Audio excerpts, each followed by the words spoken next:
ಈಗ ನಮ್ಮ ಜೊತೆ ಇದ್ದಾರೆ ಡಾಕ್ಟರ್ ಕೇಶವರಾಜ್ ಬಿ ಅವರು ಕಣಚೂರಿನ ಆಯುರ್ವೇದ ಮೆಡಿಕಲ್ ಕಾಲೇಜಿನಲ್ಲಿ ಕಾಯ ಚಿಕಿತ್ಸಾ ವಿಭಾಗದಲ್ಲಿ ಕೆಲಸ ಮಾಡ್ತಾ ಇದ್ದಾರೆ. ಈಗಾಗಲೇ ನಾವು ಈ ಸರಣಿಯಲ್ಲಿ ತಲೆನೋವಿನ ಬಗ್ಗೆ ಮಾತಾಡಿದ್ದೇವೆ. ಇವತ್ತು ನಾವು ಬೇರೆ ನೋವುಗಳು ನಮ್ಮ ದೇಹದ ಯಾವ್ಯಾವ ಭಾಗಗಳಲ್ಲಿ ಇರ್ತವೆ, ಅವುಗಳಿಗೆ ಯಾವ ರೀತಿಯಲ್ಲೆಲ್ಲ ನಾವು ಪೇಯ್ನ್ ಮ್ಯಾನೇಜ್ಮೆಂಟ್ ಅನ್ನುವಂಥ ಒಂದು ಶಬ್ದ ಇದೆ, ಅದನ್ನು ಮಾಡಬಹುದು ಅನ್ನೋದರ ಕುರಿತು ಅವರನ್ನು ಕೇಳೋಣ. ನಮಸ್ಕಾರ ಡಾಕ್ಟ್ರೇ. ನಮಸ್ತೆ. ಈಗ ನಮಗೆ ತಲೆನೋವಿನ ಜೊತೆ ಬರುವಂತಹ ಹಲವಾರು ನೋವುಗಳಿವೆ. ಹೌದು. ಸಾಮಾನ್ಯವಾಗಿ ಮುಖ್ಯವಾಗಿ ಬರುವಂತಹ ರೋಗಿಗಳು ಯಾವ್ಯಾವ ನೋವುಗಳ ಬಗ್ಗೆ ಹೆಚ್ಚು ನಿಮ್ಮಲ್ಲಿಗೆ ಬರ್ತಾರೆ? ನೋವುಗಳು ಅಂತ ಹೇಳುವಂಥದ್ದು ಮನುಷ್ಯನಿಗೆ ಸಹಜವಾಗಿ ಕಾಣಿಸುವಂಥದ್ದು. ಅವ ಹುಟ್ಟಿನಿಂದ ಸಾಯುವವರೆಗೂ ಕೂಡ ಅವನಿಗೆ ನೋವು ಅಂತ ಹೇಳುವಂಥದ್ದು ಬಹಳ ಸಾಮಾನ್ಯ ಅಂತ ಹೇಳ್ಬೋದು.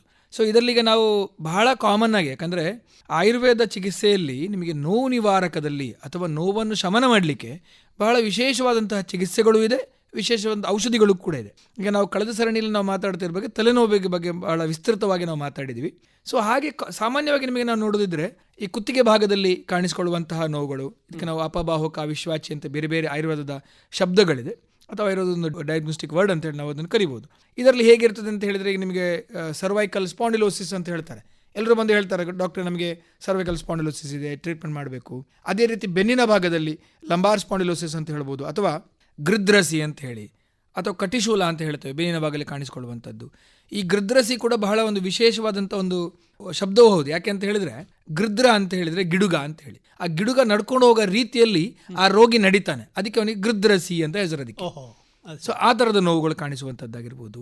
ಇನ್ನೂ ಸಾಮಾನ್ಯವಾಗಿ ನಮಗೆ ಬರುವಂಥದ್ದು ಆಮವಾತ ಅಂತ ನಾವು ಹೇಳ್ತೇವೆ. ಆಮವಾತ ಅಂತ ಹೇಳುವಂಥದ್ದು ಕೂಡ ಶರೀರದ ಎಲ್ಲ ಸಂದುಗಳು ಬಾಧಿಸುವಂಥ ಒಂದು ರೋಗ. ಅಂದರೆ ಪ್ರತಿಯೊಂದು ಸಂದುಗಳಲ್ಲಿ ಅವರಿಗೆ ನೋವು ಕಾಣಿಸ್ಕೊಳ್ತದೆ. ಅದರಿಂದಾಗಿ ಅವರಿಗೆ ದಿನನಿತ್ಯದ ರುಟೀನ್ ಕೆಲಸಗಳನ್ನು ಮಾಡ್ಕೊಳ್ಳಿಕ್ಕಾಗೋದಿಲ್ಲ. ಇನ್ನು ಸಾಮಾನ್ಯವಾಗಿ ಹೆಂಗಸರಲ್ಲಿ ಅಥವಾ ಸ್ವಲ್ಪ ಏಜ್ ಆದವರಲ್ಲಿ ಕಾಣಿಸ್ಕೊಳ್ಳುವಂಥ ವೆರಿ ಕಾಮನ್ ಡಿಸೀಸ್, ಎಲ್ಲರ ಮನೆಯಲ್ಲಿರುವಂಥ ತೊಂದರೆ ಮೊಣಕಾಲು ನೋವು. ಹೆಚ್ಚಿನವರ ಮನೆಯಲ್ಲಿ ಅದು ಕಾಣಿಸ್ಕೊಳ್ಳುವಂಥದ್ದು ಬಹಳ ಸಾಮಾನ್ಯ. ಮೊಣಕಾಲು ಭಾಗದಲ್ಲಿ ನೋವು ಕಾಣಿಸ್ಕೊಳ್ಳುವಂಥದ್ದು, ಮೊಣಕಾಲು ಸ್ವೆಲ್ಲಿಂಗ್ ಬರುವಂಥದ್ದು, ಈ ಥರ ಲಕ್ಷಣಗಳಿರುವಂತಹ ಒಂದು ತೊಂದರೆ. ಹಾಗೂ ಮೊಣಕಾಲು ನಡಿಲಿಕ್ಕೆ ಆಗೋದಿಲ್ಲ. ಪೇಷಂಟ್ ಏನು ಹೇಳ್ತಾರೆ ಅಂತ ಹೇಳಿದರೆ, ನಮಗೆ ಮೇಲೆ ಕೆಳಗೆ ನಡಿಲಿಕ್ಕಾಗೋದಿಲ್ಲ, ಅಥವಾ ನಮಗೆ ಮೊಣಕಾಲು ಭಾಗದಲ್ಲಿ ಸೌಂಡ್ ಬರುವಂಥದ್ದು, ನಾವು ಅದಕ್ಕೆ ಕ್ರಿಪಿಟೇಷನ್ ಅಂತ ಕರಿತೇವೆ, ಸವೆದ ಥರ ನೋವುಗಳು ಕಾಣಿಸ್ಕೊಳ್ಳುವಂಥದ್ದು ನಮಗೆ ಬಹಳ ಸಾಮಾನ್ಯವಾಗಿರ್ತದೆ. ಇನ್ನು ನಿಮಗೆ ನೋಡ್ತಾ ಹೋದರೆ ಕೆಲವೊಂದು ಬೇರೆ ತೊಂದರೆಗಳು, ಉದಾಹರಣೆ ಯೂರಿಕ್ ಆ್ಯಸಿಡಿಂದ ಬರುವಂತಹ ಸಂದುಗಳಲ್ಲಿ ಬರುವಂತಹ ತೊಂದರೆಗಳಾಗಿರ್ಬೋದು, ಇದಕ್ಕೆ ನಾವು ರಕ್ತವಾತ ಅಂತ ಕರಿಬೋದು, ಅಥವಾ ವಾತರಕ್ತದ ಕಂಡೀಷನ್ಗಳಲ್ಲಿ ಕೂಡ ನಮಗೆ ಈ ಥರದಂಥ ಒಂದು ಜಾಯಿಂಟಲ್ಲಿ ನೋವುಗಳು ಕಾಣಿಸ್ಕೊಳ್ಳುವಂಥ, ಕಾಲಿನ ಭಾಗದಲ್ಲಿ ಸ್ವೆಲ್ಲಿಂಗ್ ಕಾಣಿಸ್ಕೊಳ್ಳುವಂಥದ್ದು, ನಮ್ಮ ಕಾಲಿನ ಆ್ಯಂಕಲ್ ಜಾಯಿಂಟ್ ಅಂತ ನಾವು ಕರಿತೇವೆ, ಅದರಲ್ಲಿ ನಮಗೆ ಸ್ವೆಲ್ಲಿಂಗ್ ಕಾಣಿಸ್ಕೊಳ್ಳುವಂಥದ್ದೆಲ್ಲ ಬಹಳ ಸಾಮಾನ್ಯವಾಗಿ ನಮಗೆ ಕಾಣಲಿಕ್ಕೆ ಸಿಗ್ತದೆ. ಇನ್ನು ಬಹಳ ಪ್ರಮುಖವಾಗಿ ಕುತ್ತಿಗೆಯ ಹೆಗಲಿನ ಭಾಗದಲ್ಲಿ, ನಮ್ಮ ಶೋಲ್ಡರ್ ಅಂತ ಹೇಳ್ತೇವೆ, ಇಲ್ಲಿ ನೋವುಗಳು ಕಾಣಿಸ್ಕೊಳ್ಳುವಂಥದ್ದು, ಅದರ ಮೂಮೆಂಟ್ ಮಾಡಲಿಕ್ಕೆ ಆಗದೇ ಇರುವಂಥದ್ದು, ಇದಕ್ಕೆ ನಾವು ಫ್ರೋಸನ್ ಶೋಲ್ಡರ್ ಅಂತ ಕರಿಬೋದು. ಆಯುರ್ವೇದದಲ್ಲಿ ಇದಕ್ಕೆ ನಾವು ಕಫಾವೃತ ಲಕ್ಷಣಗಳು ಅಂತ ನಾವು ಕರಿತೇವೆ. ಈ ಥರ ಕಾಣಿಸ್ಕೊಳ್ಳುವಂಥದ್ದು ಕೂಡ ನಮಗೆ ಬಹಳ ಸರ್ವೇ ಸಾಮಾನ್ಯ ಇದರಲ್ಲಿ ನಮಗೆ. ಸೊ ಈ ಥರ ಬಹಳ ಬೇರೆ ಬೇರೆ ರೀತಿಯ ನೋವುಗಳು ನಮಗೆ ಹೇಳ್ತಾ ಹೋಗ್ಬೋದು. ಇತ್ತೀಚಿನ ದಿನಗಳಲ್ಲಿ ಹೆಚ್ಚು ಇರುವಂಥದ್ದು ಕಾಲಿನ ಒಂದು ನೋವು. ಹೌದು. ಮುಖ್ಯವಾಗಿ ಮೊಣಕಾಲಿನ ಗಂಟು ನೋವು ಅಂತ ಹೇಳ್ತೇವೆ. ಬಹುಶಃ ಕಾಲ ದೇಶಗಳನ್ನ ಮೀರಿದ್ದು ಅಂತ ಹೇಳಿ ತಪ್ಪಾಗ್ಲಿಕ್ಕೆ, ಖಂಡಿತ ತಪ್ಪಾಗ್ಲಿಕ್ಕಿಲ್ಲ. ಈ ನೋವಿಗೆ ಕಾರಣಗಳು ಮತ್ತೆ ಇದಕ್ಕೆ ಯಾವ ರೀತಿಯಲ್ಲಿ ನಾವು ಪೇಯ್ನ್ ಮ್ಯಾನೇಜ್ಮೆಂಟ್ ಅಥವಾ ನೋವನ್ನ ಕಡಿಮೆ ಮಾಡಬಹುದು ಅಂತ ನೋಡಿ, ಅದು ವಂಡರ್ಫುಲ್ ಒನ್. ಯಾಕೆಂತ ಹೇಳಿದ್ರೆ, ಮೊಣಕಾಲಿನ ಭಾಗದಲ್ಲಿ ಕಾಣಿಸಿಕೊಳ್ಳುವಂತಹ ಈ ನೋವೇನಿದೆ, ಇದು ಬಹಳ ಸಾಮಾನ್ಯವಾದಂಥದ್ದು. ಒಂದು ಎಲ್ಲರ ಮನೆಯಲ್ಲಿರುವಂತಹ ಹೆಚ್ಚಿನವರು ಕೂಡ ಇದರಿಂದ ತೊಂದರೆಯನ್ನು ಅನುಭವಿಸಿರ್ತಾರೆ. ಇದು ಬರಲಿಕ್ಕೆ ಬಹಳ ಕಾರಣಗಳು ನಮಗೆ ನೋಡ್ತಾ ಹೋಗ್ಬೋದು. ಒಂದು, ಯಾರಿಗೆ ಮೊಣಕಾಲಿನ ಏನು ಹೇಳ್ತೇವೆ ಏಜ್ ರಿಲೇಟೆಡ್, ಫಸ್ಟ್ ನಾವು ನೋಡೋದಿದ್ರೆ ಒಂದು ಪ್ರಾಯಕ್ಕನುಸಾರವಾಗಿ, ಅಥವಾ ಈ ಆಯುರ್ವೇದದಲ್ಲಿ ಹೇಳಿದ್ದಾರೆ ಶೀರ್ಯಂತೆ ಏತಿ ಶರೀರ ಅಂತೇಳಿ, ಶರೀರ ಯಾವತ್ತೂ ಕೂಡ ಡಿಜನರೇಷನ್ ಆಗ್ತಾ ಹೋಗ್ತದೆ ಅಂತ ಹೇಳಿದರೆ ಶರೀರದ ಎಲ್ಲ ಭಾಗಗಳು ಸವೆಯುವಂಥದ್ದು ಬಹಳ ಸಾಮಾನ್ಯ. ಈ ಶರೀರ ಸವೆಯುವುದು ಅಂತ ಹೇಳಿದರೆ, ಈ ಮೊಣಕಾಲಿನ ಭಾಗದಲ್ಲಿ ಯಾಕೆ ಸಾಮಾನ್ಯವಾಗಿ ಈ ಸವೆತ ಉಂಟಾಗ್ತದೆ ಅಂತ ಹೇಳುವಂಥದ್ದು ಕೂಡ ನಮ್ಮೊಂದು ದೊಡ್ಡ ಡೌಟ್ ಹೌದು. ಯಾಕೆಂತ ಹೇಳಿದ್ರೆ, ಯಾರು ನಿಂತುಕೊಂಡು ಜಾಸ್ತಿ ಕೆಲಸ ಮಾಡ್ತಾರೆ ಅಥವಾ ಮೊಣಕಾಲಿನ ಭಾಗಕ್ಕೆ ಜಾಸ್ತಿ ಪ್ರೆಷರ್ ಹಾಕುವಂಥದ್ದು. ಇನ್ನು ನೋಡಿ, ನಮ್ಮ ಮನೆಯಲ್ಲಿರುವ ಎಲ್ಲ ಮನೆಯ ಹೆಣ್ಣು ಮಕ್ಕಳಾಗಿರ್ಬೋದು, ಮನೆಯಲ್ಲಿ ನಿಂತ್ಕೊಂಡೇ ಕೆಲಸ ಮಾಡ್ತಾ ಇರ್ತಾರೆ. ಮೊದಲಿನ ಕಾಲದಲ್ಲಿ ಹಾಗಿರಲಿಲ್ಲ, ಕೆಳಗಡೆ ಕೂತ್ಕೊಂಡು ಅಡಿಗೆ ಮಾಡ್ತಾ ಇದ್ವಿ ಅಥವಾ ಈ ಥರ ಅಭ್ಯಾಸಗಳಿತ್ತು. ಈಗ ಹಾಗಿಲ್ಲ. ಈಗ ಏನಿದ್ರು ಕೂಡ ಕಿಚನಲ್ಲಿ ನಿಂತ್ಕೊಂಡು ಅಡಿಗೆ ಮಾಡುವಂಥದ್ದು ಸರ್ವೇ ಸಾಮಾನ್ಯ. ಅಂಥವರಿಗೆ ಮೊಣಕಾಲಿನ ನೋವು ಅಥವಾ ಈಗ ಮೊಣಕಾಲಿನ ಗಂಟು ನೋವು, ಇದಕ್ಕೆ ನಾವು ಆಯುರ್ವೇದದಲ್ಲಿ ಸಂಧಿವಾತ ಅಂತ ನಾವು ಕರಿತೇವೆ, ಇದು ಕಾಣಿಸ್ಕೊಳ್ಳುವಂಥದ್ದು ಸರ್ವೇ ಸಾಮಾನ್ಯ. ಇನ್ನು ಒಬೇಸಿಟಿ, ಯಾರು ತುಂಬ ದಪ್ಪ ಇರ್ತಾರೆ ನೋಡಿ, ಆಯುರ್ವೇದದಲ್ಲಿ ಬಹಳ ಚೆನ್ನಾಗಿ ಹೇಳಿದ್ದಾರೆ. ಹೇಗೆ ಅಂತ ಹೇಳಿದರೆ, ಸಪ್ತಧಾತುಗಳನ್ನು ಆಯುರ್ವೇದದಲ್ಲಿ ಹೇಳಿದ್ದಾರೆ. ರಸ, ರಕ್ತ, ಮಾಂಸ, ಮೇಧ, ಅಸ್ಥಿ, ಮಜ್ಜ, ಶುಕ್ರ ಅಂತೇಳಿ. ಇಲ್ಲಿ ನೋಡಿ, ರಸ, ರಕ್ತ, ಮಾಂಸ, ಮೇಧ, ಮೇಧೋಧಾತು ವೃದ್ಧಿ ಅಂತ ಹೇಳಿದರೆ ಒಬೇಸಿಟಿ ಅಂತ ಲೆಕ್ಕ.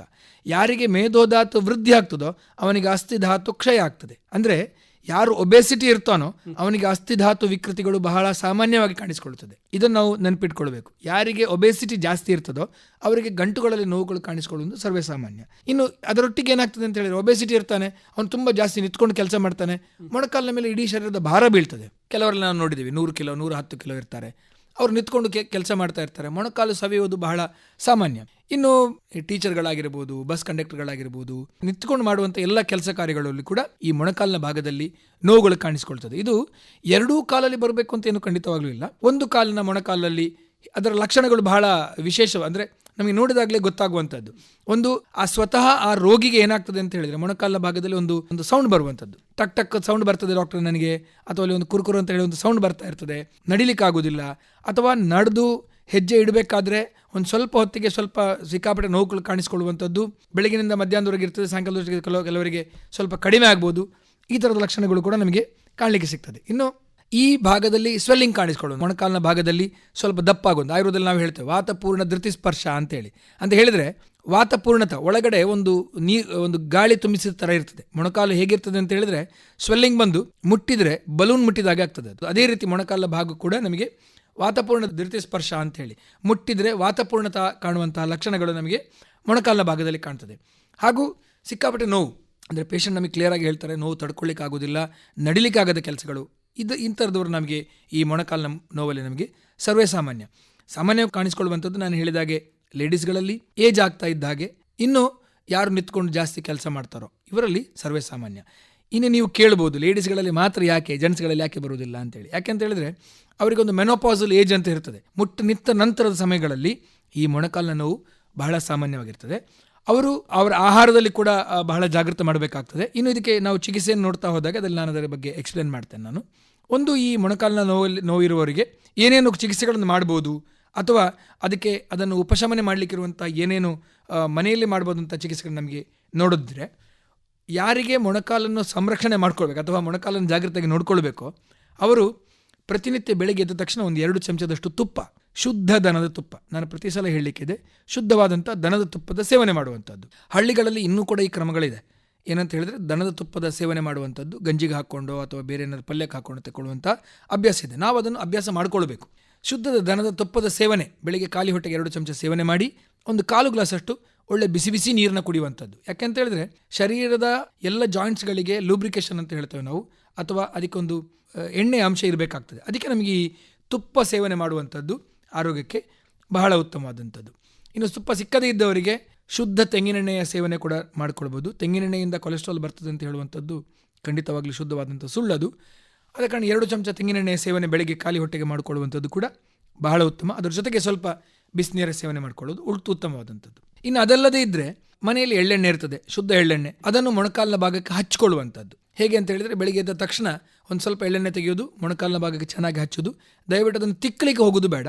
ಅದನ್ನು ಚೆನ್ನಾಗಿ ಜಸ್ಟ್ ಹಚ್ಚಿಬಿಟ್ಟು 1-2 ಗಂಟೆ ಬಿಟ್ಟು ಕಾಲಿಗೆ ಸ್ವಲ್ಪ ಬಿಸಿನೀರು ಹಾಕ್ಕೊಂಡು ತೊಳ್ಕೊಳ್ಳುವಂಥದ್ದು ಕೂಡ ಈ ಮೊಣಕಾಲಿನ ನೋವಿಗೆ ತಕ್ಷಣಕ್ಕೆ ಕಡಿಮೆ ಮಾಡ್ತದೆ, ಅಥವಾ ಅವರಿಗೆ ಬರದ ಥರ ತಡೆಗಟ್ಟಿಕೊಳ್ಳಲಿಕ್ಕೆ ಕೂಡ ನಮಗಿದು ಸಾಧ್ಯ ಆಗ್ತದೆ. ಇದಕ್ಕೆ ಯಾವುದಾದ್ರೂ ಕೂಡ ವಿಶೇಷವಾದ ಆಯುರ್ವೇದದ ಔಷಧಿಗಳನ್ನು ಸೇರಿಸಿದ ಎಣ್ಣೆಗಳು ಅಗತ್ಯ ಅಂತ ಅನಿಸ್ತದ? ಅಲ್ಲ, ನೋಡಿ, ನಾನು ಏನಕ್ಕೆ ಹೇಳ್ತಾ ಇದ್ದೇನೆಂದರೆ, ಆಯುರ್ವೇದದ ಔಷಧಿಗಳನ್ನು ತಕ್ಕೊಂಡ್ರೆ ಬಹಳ ಉತ್ತಮ. ಉದಾಹರಣೆಗೆ ನಿಮಗೆ ಧನ್ವಂತರ ತೈಲ ಆಗಿರ್ಬೋದು, ಧನ್ವಂತರಿ ತೈಲ ಅಂತ ನಿಮಗೆ ಸಿಗ್ತದೆ, ಅದು ಮನೆಯಲ್ಲೇ ಹಚ್ಕೊಳ್ಳುವಂಥದ್ದು ಮಾಡ್ಬೋದು. ಆದರೆ ಸ್ವಯಂ ವೈದ್ಯರಾಗಬೇಡಿ, ಬಂದು ಡಾಕ್ಟರ್ ತೋರಿಸ್ಕೊಳ್ಳಿ.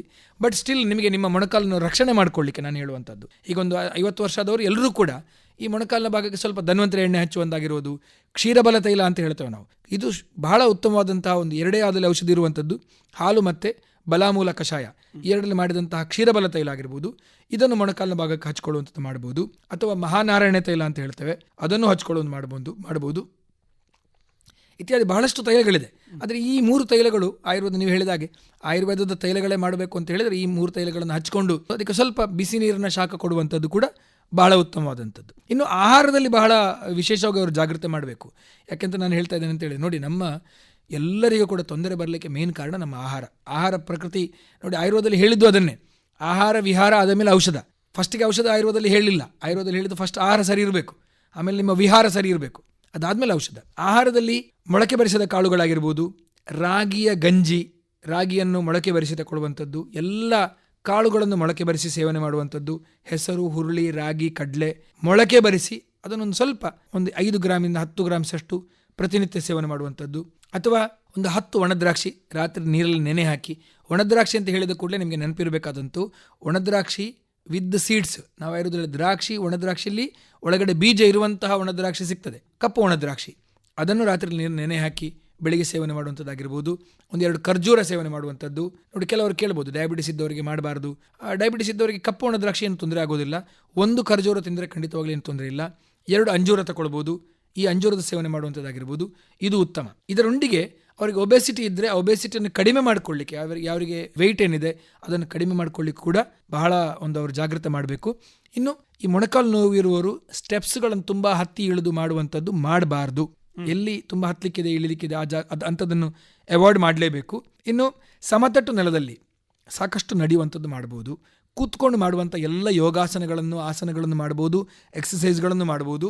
ಸಮತಟ್ಟು ನೆಲದಲ್ಲಿ ಸ್ವಲ್ಪ ವಾಕಿಂಗ್ ಕೂಡ ಮಾಡಬೇಕು. ಯಾಕೆಂತ ಹೇಳಿದರೆ ಶರೀರಕ್ಕೆ ಎಕ್ಸಸೈಸ್ ಬೇಕಾಗ್ತದೆ. ಸೊ ಈ ವಾಕಿಂಗ್ಗಳನ್ನು ಮಾಡೋದ್ರಿಂದ ಕೂಡ ಅವರಿಗೆ ಏನು ಹೇಳ್ತೇವೆ ಒಬೆಸಿಟಿ ರಿಲೇಟೆಡ್ ವೆಯ್ಟ್ ಲಾಸ್ ಕೂಡ ಅದಕ್ಕೆ ಹೆಲ್ಪ್ ಆಗ್ತದೆ. ಹಾಗೂ ಮೊಣಕಾಲು ಭಾಗಕ್ಕೆ ಕೂಡ ಸ್ವಲ್ಪ ಶರೀರಕ್ಕೆ ಎಕ್ಸಸೈಸ್ ಸಿಕ್ಕಿದಾಗೆ ಆಗ್ತದೆ. ಸೊ ಆಹಾರದಲ್ಲಿ ಜಾಗ್ರತೆ ಮಾಡಿಕೊಳ್ಳಿ. ಕೆಲವೊಂದು ಔಷಧಿಗಳು ಕೂಡ ಆಯುರ್ವೇದದಲ್ಲಿದೆ, ಆಯುರ್ವೇದ ಚಿಕಿತ್ಸೆಗಳು ಮಾಡ್ಬೋದು. ಇನ್ನು ಕೆಲವರಿಗೆ ಇನ್ನೂ ನಿಮಗೆ ನಾನು ಹೇಳೋದಿದ್ರೆ ತಿಲತೈಲದ ಪಟ್ಟಿ, ತಿಲತೈಲವನ್ನು ಸ್ವಲ್ಪ ಬಿಸಿ ಮಾಡಿಕೊಂಡು ಶುದ್ಧ ಎಳ್ಳೆಣ್ಣೆ, ತಿಲತೈಲ ಅಂದರೆ ಶುದ್ಧ ಎಳ್ಳೆಣ್ಣೆ, ಇದನ್ನು ಬಿಸಿ ಮಾಡಿಕೊಂಡು ಕಾಟನ್ ಹತ್ತಿಯಲ್ಲಿ ಮುಳುಗಿಸಿ ಮೊಣಕಾಲಿನ ಭಾಗಕ್ಕೆ ಇಟ್ಟು ಪಟ್ಟಿ ಕಟ್ಕೊಳ್ಳುವಂಥದ್ದು ಮಾಡ್ಬೋದು. ಇದರಿಂದಾಗಿ ಕೂಡ ಅವರಿಗೆ ಸ್ವಲ್ಪ ಮಟ್ಟಿಗೆ ಆ ನೋವು ಕಡಿಮೆ ಆಗಲಿಕ್ಕೆ ನಮಗೆ ಸಾಧ್ಯ ಆಗ್ತದೆ. ಈಗ ಆಹಾರ ಇದು ತಗೊಳ್ಬೇಕು ಅಂತ ಹೇಳಿದ್ರಿ, ಹಾಗೆ ಇದು ತಗೊಳ್ಬಾರ್ದು ಅಂತ ಏನಾದರೂ ಉಂಟಾ? ಅದೇ ನೋಡಿ, ತಗೊಳ್ಬಾರ್ದು ಅಂತ ಹೇಳುವಂಥದ್ದು ಏನಂತ ಹೇಳಿದರೆ, ಈಗ ಒಬೆಸಿಟಿ ಇರುವವರಿಗೆ ಅಥವಾ ನಾವು ಸ್ಥೌಲ್ಯದಿಂದ ಬಂದಂತಹ ಮೊಣಕಾಲು ನೋವು ಅಥವಾ ಅವರಿಗೆ ಸ್ಥೌಲ್ಯ ಉಂಟು, ಒಬೆಸಿಟಿ ಉಂಟು ಅಂತ ಹೇಳಿದವರಿಗೆ, ಅಂಥವರಿಗೆ ಖಂಡಿತವಾಗ್ಲೂ ಅವರು ಜಾಗ್ರತೆ ಮಾಡ್ಕೊಳ್ಬೇಕು. ಆಹಾರದಲ್ಲಿ ಬಹಳ ಜಾಗ್ರತೆ ಇರಬೇಕು. ಒಂದು ಫ್ಯಾಟಿ ಅಂಶಗಳು ಅಂತ ಹೇಳಿದರೆ ಹಾಲಿನ ಪ್ರಾಡಕ್ಟ್ಗಳು ಸೇವನೆ ಮಾಡೋದು ಖಂಡಿತವಾಗ್ಲೂ ಒಳ್ಳೆಯದಲ್ಲ, ಅಥವಾ ಸೇವನೆ ಮಾಡದೇ ಇದ್ದರೆ ಒಳ್ಳೆಯದು. ಇನ್ನು ಕೆಲವೊಂದು ಮಾಂಸಾಹಾರಗಳು, ಉದಾಹರಣೆಗೆ ನಾನು ಹೇಳಿದರೆ ಈ ಚಿಕನ್ನ ಸೇವನೆ ಮಾಡುವಂತಾಗಿರ್ಬೋದು, ಅಥವಾ ರೆಡ್ ಮೀಟ್ ಸೇವನೆ ಮಾಡೋದು ಖಂಡಿತವಾಗ್ಲೂ ಅವ್ರು ನಿಲ್ಲಿಸಬೇಕು. ಕೆಲವೊಂದು ಉತ್ತಮವಾದಂತಹ ದೊಡ್ಡ ಮೀನುಗಳ ಸೇವನೆ ಮಾಡುವಂಥದ್ದು ಅವರಿಗೆ ಒಳ್ಳೆಯದು. ಯಾಕೆಂತ ಹೇಳಿದರೆ ಅದು ಸ್ವಲ್ಪ ಮಟ್ಟಿಗೆ ಅವರಿಗೆ ಪೋಷಕಾಂಶಗಳು ಚೆನ್ನಾಗಿ ಸಿಗ್ತದೆ. ಇನ್ನು ಆಡಿನ ಮಾಂಸ ಅದು ಆರೋಗ್ಯಕ್ಕೆ ಅವರಿಗೆ ಒಳ್ಳೆಯದಾಗ್ತದೆ. ಕೆಲವರು ನಮ್ಮ ಪೇಷಂಟ್ಗಳಲ್ಲಿ ಕನ್ಫ್ಯೂಷನ್ ಮಾಡ್ಕೊಳ್ತಾರೆ. ಏನಂತ ಹೇಳಿದರೆ ಆಡು ಮತ್ತು ಕುರಿಯ ಮಾಂಸ ಆರೋಗ್ಯಕ್ಕೆ ಅಷ್ಟು ಒಳ್ಳೆಯದಲ್ಲ. ಆಡಿನ ಮಾಂಸದ ಸೇವನೆ ಮಾಡ್ಕೊಳ್ಳುವಂಥದ್ದು, ಆಡಿನ ಮಾಂಸದ ಸೂಪನ್ನು ಮಾಡಿ ಸೇವನೆ ಮಾಡಿಕೊಂಡ್ರೆ ಅವರಿಗೆ ಆಯುರ್ವೇದದಲ್ಲಿ ಹೇಳಿದ್ದಾರೆ. ಏನಂತ ಹೇಳಿದರೆ ಸಾಮಾನ್ಯ ವೃದ್ಧಿ ಕಾರಣಕ್ಕಂ ಅಂತೇಳಿ. ಅಂತ ಹೇಳಿದರೆ 2 ಲಕ್ಷಣಗಳು ಒಂದೇ ಇರಬೇಕು. ಮಾಂಸಸ್ಯ ಮಾಂಸವೃದ್ಧಿ ಅಂತ ಹೇಳ್ತೇವೆ. ಹಾಗೆ ಆಯುರ್ವೇದದಲ್ಲಿ ಅಸ್ಥಿಯಿಂದ ಅಸ್ಥಿ ವೃದ್ಧಿ ಆಗ್ತದೆ, ಅಸ್ಥಿಯನ್ನು ತಕ್ಕೊಂಡ್ರೆ ಅಸ್ಥಿ ವೃದ್ಧಿ ಆಗ್ತದೆ ಅಂತ ಹೇಳುವಂಥದ್ದು ಆಯುರ್ವೇದದಲ್ಲಿ ಹೇಳಿದ್ದಾರೆ. ಸೊ ಅಸ್ಥಿ ಧಾತುವಿನ ಒಳಗಡೆ ಇರುವಂಥ ಮಜ್ಜ, ಈ ಮಾಂಸದಲ್ಲಿರುವಂಥ ಮಜ್ಜೆ ಅಂತ ಏನು ಹೇಳ್ತಾರೆ, ಅದನ್ನು ಸೇವನೆ ಮಾಡೋದ್ರಿಂದ ಕೂಡ ಅಸ್ಥಿ ಧಾತುವಿಗೆ ಪೋಷಣೆ ಸಿಗ್ತದೆ. ಅದನ್ನು ಅವರು ಸೇವನೆ ಮಾಡ್ಕೊಳ್ಬಹುದು. ಸಂದುಗಳಲ್ಲಿ ಬರುವ ನೋವು ಮತ್ತು ಈ ಮೊಣಕಾಲಿನ ನೋವು ಒಂದೇ ಕಾರಣಕ್ಕೆ ಬರುವಂಥದ್ದು ಅಥವಾ ಬೇರೆ ಬೇರೆಯಾ? ಅಲ್ಲ, ಅದು ತುಂಬ ವ್ಯತ್ಯಾಸ ಇದೆ ಸರ್. ಹೇಗೆ ಅಂತ ಹೇಳಿದ್ರೆ ಈ ಮೊಣಕಾಲು ನೋವು ಅಂತ ಹೇಳುವಂಥದ್ದು ಇದೆಯಲ್ಲ, it is A degenerative process ಅಂತ ಹೇಳ್ತೇವೆ ನಾವು. ನಾನು ಹೇಳ್ತಾ ಇದ್ದೆ ಶರೀರ ಅಂತ ಐತಿ, ಶರೀರ ಎಲ್ಲ ದಿನನಿತ್ಯ ಹೋದಾಗೆ ಅದು ಜೀರ್ಣ ಆಗ್ತಾ ಹೋಗ್ತದೆ, ಸವೆದು ಹೋಗ್ತಾ ಇರ್ತದೆ ಅಥವಾ ಜೀರ್ಣ ಆಗ್ತಾ ಹೋಗ್ತಾ ಇರ್ತದೆ. ಯಾಕಂದರೆ ಒಂದು ಸ್ವಲ್ಪ ದಿವಸವರೆಗೆ ಮಾತ್ರ ನಾವು ಶರೀರದಲ್ಲಿ ಪೋಷಣೆ ಆಗ್ತಾ ಹೋಗ್ತದೆ, ಆದಮೇಲೆ ಎಲ್ಲವೂ ಕೂಡ ನಶಿಸಿ ಹೋಗಲಿಕ್ಕೆ ಶರೀರದ ಭಾಗಗಳು ಶುರುವಾಗ್ತದೆ. ಸೊ ಇದು ಏಜ್ ರಿಲೇಟೆಡ್ ಬರುವಂಥದ್ದು ಅಥವಾ ಕೆಲಸಗಳಿಂದ ಬರುವಂಥದ್ದು ಮೊಣಕಾಲಿನ ಭಾಗದಲ್ಲಿ ಕಾಣಿಸಿಕೊಳ್ಳುವಂಥದ್ದು. ಇನ್ನು ನಾನಾಗೆ ಹೇಳ್ತಾ ಇದ್ದ ಹಾಗೆ ಸಂದು ಇಡೀ ನಮ್ಮ ಶರೀರದ ಜಾಯಿಂಟ್ಗಳಲ್ಲಿ, ಉದಾಹರಣೆಗೆ ನೀವು ನೋಡಿ ಆಯುರ್ವೇದದಲ್ಲಿ ಬಹಳ ಚೆನ್ನಾಗಿ ಹೇಳಿದ್ದಾರೆ, ಸಂಧಿವಾತ ಅಥವಾ ಇನ್ನು ಮೊಣಕಾಲಿನ ಭಾಗದಲ್ಲಿ ಕಾಣಿಸಿಕೊಳ್ಳುವಂಥ ನೋವೇನಿದೆ ಅದು ಈ ಆಮವಾತ, ಇಡೀ ಶರೀರದಲ್ಲಿ ಕಾಣಿಸಿಕೊಳ್ಳುವಂಥ ಸಂದುಗಳಲ್ಲಿ ಕಾಣಿಸಿಕೊಳ್ಳುವ ನೋವು, ಇದು 2 ವ್ಯತ್ಯಾಸ ಇರ್ತದೆ. ಅದು 2ಕ್ಕೂ ಬಹಳ ವ್ಯತ್ಯಾಸ ಇರುವಂತಹ ಒಂದು ವಿಷಯ ಹೌದು. ಇಲ್ಲಿ ಸಂದು ಕಾಲಿನ ಭಾಗದಲ್ಲಿ ಕಾಣಿಸಿಕೊಳ್ಳುವಂಥದ್ದು ಡಿಜನರೇಟಿವ್ ಪ್ರಾಸೆಸ್, ವೆರಸ್ ಇಡೀ ಶರೀರದಲ್ಲಿ ಕಾಣಿಸಿಕೊಳ್ಳುವಂತಹ ಸಂದುಗಳಲ್ಲಿ ಕಾಣಿಸಿಕೊಳ್ಳುವ ನೋವು ಅದಕ್ಕೆ ನಾವು ಆಮವಾತ ಅಂತ ಕರಿತೇವೆ. ಇದರ 2 ಲಕ್ಷಣಗಳು ಬೇರೆ ಬೇರೆ ಇರ್ತದೆ. ಇದನ್ನು ನಾವು ನೋಡ್ತಾ ಹೋದರೆ ಈ ಆಮವಾತದಲ್ಲಿ ಇದಕ್ಕೆ ನಾವು ಇಮ್ಯೂನ್ ಸಿಸ್ಟಮ್ ಇಂದ ಬರುವಂತಹ ತೊಂದರೆ, ಶರೀರದ ಒಳಗಡೆ ಕಾಣಿಸಿಕೊಳ್ಳುವಂತಹ ಒಂದು ಶರೀರವೇ ಶರೀರದ ವಿರುದ್ಧ ಹೋರಾಟ ಮಾಡುವಂತಹ ಒಂದು ಲಕ್ಷಣಗಳು. ಹೇಗೆ ಅಂತ ಹೇಳಿದರೆ ನಮ್ಮ ಶರೀರದಲ್ಲಿ ಆ ಕೆಲವೊಂದು ಆಯುರ್ವೇದದಲ್ಲಿ ನಿಮಗೆ ನಾನು ಎಕ್ಸ್ಪ್ಲೇನ್ ಮಾಡೋದಿದ್ರೆ ಆಮದ ಪ್ರೊಸೆಸ್ ಅಂತ ನಾವು ಕರಿತೇವೆ. ಕೆಲವೊಂದು ಶರೀರದಲ್ಲಿ ಪ್ರೊಡ್ಯೂಸ್ ಮಾಡುವಂಥ ಆಮದಿಂದಾಗಿ, ಆಮ ಅಂತ ಹೇಳಿದರೆ ಒಂದ್ಸಗೆ ನಾವೇನು ಅರ್ಥ ಮಾಡ್ಕೊಳ್ಬೋದಂತೆ ಅದೊಂದು ವಿಷ ಅಂತ ತಿಳ್ಕೊಬೋದು. ಇದು ಶರೀರದ ಸಂದುಗಳಲ್ಲಿ ಸೇರಿಕೊಂಡು ಅಲ್ಲಿ ನೋವುಗಳು ಕಾಣಿಸ್ಕೊಳ್ಳುವಂಥದ್ದು. ಇದು ಜೀರ್ಣಕ್ರಿಯೆ ಅಂದರೆ ಜೀರ್ಣ ಆಗಿ ಅಥವಾ ಶರೀರ ನಶಿಸಿ ಹೋಗೋದ್ರಿಂದ ಅಥವಾ ಡಿಜನರೇಟಿವ್ ಪ್ರಾಸೆಸ್ ಅಲ್ಲ. ಇದೊಂದು ರೀತಿಯಾದಂತಹ ಒಂದು ಇನ್ಫ್ಲಮೇಷನ್ ಅಂತ ನಾವು ಕರಿಬೋದು. ಶರೀರದ ಜಾಯಿಂಟ್ಗಳಲ್ಲಿ ಎಲ್ಲ ಶರೀರದ ಜಾಯಿಂಟ್ಸ್ಗಳು ಕೂಡ ಏನಾಗ್ತದೆ ಅಂತ ಹೇಳಿದರೆ ಸ್ವೆಲ್ಲಿಂಗ್ ಬರ್ತದೆ. ಅದೇ ರೀತಿ ಶರೀರದ ಎಲ್ಲ ಜಾಯಿಂಟ್ಸ್ಗಳಲ್ಲಿ ಅವರಿಗೆ ನೋವುಗಳು ಕಾಣಿಸ್ಕೊಳ್ತದೆ, ಸಣ್ಣ ಮಟ್ಟಿಗೆ ಜ್ವರಗಳು ಕಾಣಿಸ್ಕೊಳ್ತದೆ ಅವರಿಗೆ. ಅದಕ್ಕೆ ನಾವು ಆಮವಾತ ಅಂತ ಕರಿತೇವೆ. ಉದಾಹರಣೆಗೆ ನಿಮಗೆ ನಾನು ಹೇಳಿದ್ರೆ ಕೈಯ ಮತ್ತು ಕಾಲಲ್ಲಿ, ಕೈಯ ಎಲ್ಲ ಸಣ್ಣ ಸಣ್ಣ ಜಾಯಿಂಟ್ಸ್ಗಳು ಕೂಡ ಸ್ವೆಲ್ಲಿಂಗ್ ಬರುವಂಥದ್ದು, ಅದು ದಪ್ಪಾಗುವಂಥದ್ದು, ಕೆಂಪಾಗಿ ಕಾಣಿಸ್ಕೊಳ್ಳುವಂಥದ್ದು, ಸ್ವಲ್ಪ ಮಟ್ಟಿಗೆ ಜ್ವರ ಕಾಣಿಸ್ಕೊಳ್ಳುವಂಥದ್ದು. ಇದು ಇದರ ಸಾಮಾನ್ಯ ಲಕ್ಷಣ. ಇದರ ಚಿಕಿತ್ಸೆ ಬಹಳ ಕಾಂಪ್ಲಿಕೇಟೆಡ್ ಅಂತ ಹೇಳ್ತೇವೆ ನಾವು. ಇದು ಸ್ವಲ್ಪ ಕಷ್ಟಕಾರಿಯೂ ಹೌದು. ಇದರಲ್ಲಿ ಬ್ಲಡ್ ಟೆಸ್ಟ್ ಮಾಡುವಾಗ ಕೆಲವೊಂದು ನಮಗೆ RA ಫ್ಯಾಕ್ಟರ್ ಅಂತ ನಾವು ಕರಿತೇವೆ, ಇದು ನಮಗೆ ಜಾಸ್ತಿ ತೋರಿಸ್ತದೆ. ESR ಶರೀರದಲ್ಲಿರುವಂತಹ ಏನು ಇನ್ಫೆಕ್ಷನ್ಗಳು ಏನು ರೇಟ್ ಇದೆ ಅದು ನಮಗೆ ಜಾಸ್ತಿ ನಮಗೆ ಕಾಣ್ತದೆ, ನೋಡ್ಲಿಕ್ಕೆ ಸಿಗ್ತದೆ. ಈ ಥರ ಬೇರೆ ಬೇರೆ ಬ್ಲಡ್ ಟೆಸ್ಟ್ಗಳು ನಮಗೆ ನೋಡಿ ಅರ್ಥ ಮಾಡ್ಕೊಳ್ಳಿಕ್ಕೆ ಆಗ್ತದೆ. ಇದು ಇದರ ಲಕ್ಷಣವೇ ಬೇರೆ, ಹಾಗೂ ನಾವು ಹೇಳಿದಂಥ ಮೊಣಕಾಲಿನ ತೊಂದರೆ ಇರುವಂತಹ ಲಕ್ಷಣವೇ ಬೇರೆ ಆಗಿರ್ತದೆ. ನೋವನ್ನು ಕಡಿಮೆ ಮಾಡಲಿಕ್ಕೆ ಏನು ಮಾಡಬಹುದು ನೋಡಿ, ಅದು ಬಹಳ ಒಂದು ಏನು ಹೇಳ್ತೇವೆ ಸಂಕೀರ್ಣವಾದಂಥ ಒಂದು ರೋಗ. ಯಾಕೆಂದ್ರೆ ಆಮವಾತ ಅಷ್ಟು ಬೇಗವಾಗಿ ಗುಣವಾಗುವಂಥದ್ದಲ್ಲ. ಆಯುರ್ವೇದದಲ್ಲಿ ಇದಕ್ಕೆ ನಾವು ಏನು ಹೇಳ್ತೇವೆ ಅಂತ ಹೇಳಿದ್ರೆ, ನಮ್ಮ ಶರೀರದ ಅಗ್ನಿ ಅಂತ ಹೇಳಿದ್ರೆ ಬರೇ ಪಾಚಕ ಅಗ್ನಿ, ಹೊಟ್ಟೆಯಲ್ಲಿರುವಂಥ ಅಗ್ನಿ ಅಲ್ಲ. ಹೊಟ್ಟೆಯಲ್ಲಿರುವಂಥ ಅಗ್ನಿ ಹಾಗೂ ಶರೀರದಲ್ಲಿರುವಂಥ ಎಲ್ಲ ಸೆಲ್ಯುಲಾರ್ ಮೆಟಬಾಲಿಸಮ್ ಕೂಡ ಅಗ್ನಿ ಅಂತ ಹೇಳುವಂಥದ್ದು ಆಯುರ್ವೇದದಲ್ಲಿ ಹೇಳಿದ್ದಾರೆ. ಇದಕ್ಕೆ ನಾವು ಚಿಕಿತ್ಸೆ ಮಾಡಬೇಕು. ಇದಕ್ಕೆ ನಾನು ಬಹಳ ಸಿಂಪಲ್ ಆಗಿ ನಿಮಗೆ ನಾನು ಹೇಳೋದಿದ್ರೆ, ಒಂದು ತಣ್ಣೀರಲ್ಲಿ ಮಾಡುವಂಥ ಯಾವ ಕೆಲಸವನ್ನು ಅವರು ಮಾಡಬಾರ್ದು, ಅಥವಾ ತಣ್ಣಗಿರುವಂಥ ವಸ್ತುವಿನ ಮುಟ್ಟುವುದು ಆಗಿರ್ಬೋದು ಅಥವಾ ಸೇವನೆ ಮಾಡುವುದಾಗಿರ್ಬೋದು, ಅದನ್ನು ಅವರು ಪೇಷಂಟ್ಗಳು ಮಾಡಬಾರ್ದು. ಆ ರೋಗಿ ಈ ಎರಡು ವಿಷಯವನ್ನು ಖಂಡಿತವಾಗ್ಲೂ ಮಾಡಲೇಬಾರ್ದು. ಉದಾಹರಣೆಗೆ ತಣ್ಣೀರನ್ನು ಕುಡಿಯುವಂಥದ್ದಾಗಿರ್ಬೋದು, ನೀರಿನಲ್ಲಿ ಕೈ ಹಾಕಿ ಕೆಲಸ ಮಾಡುವಂಥದ್ದಾಗಿರ್ಬೋದು, ಅಥವಾ ನಿನ್ನೆ ಆಹಾರ ಇವತ್ತು ಬಿಸಿ ಮಾಡಿ ತಿನ್ನುವಂಥದ್ದು, ಫ್ರಿಜ್ಜಲ್ಲಿಟ್ಟ ಆಹಾರ ಸೇವನೆ ಮಾಡುವಂಥದ್ದಾಗಿರ್ಬೋದು, ಇದು ಯಾವುದನ್ನೂ ಅವರು ಮಾಡಬಾರ್ದು. ಫ್ರೆಶ್ ಆಗಿರಬೇಕು. ಆಹಾರದ ಸೇವನೆ ಬಹಳ ಜಾಗರೂಕತರಾಗಿರಬೇಕು.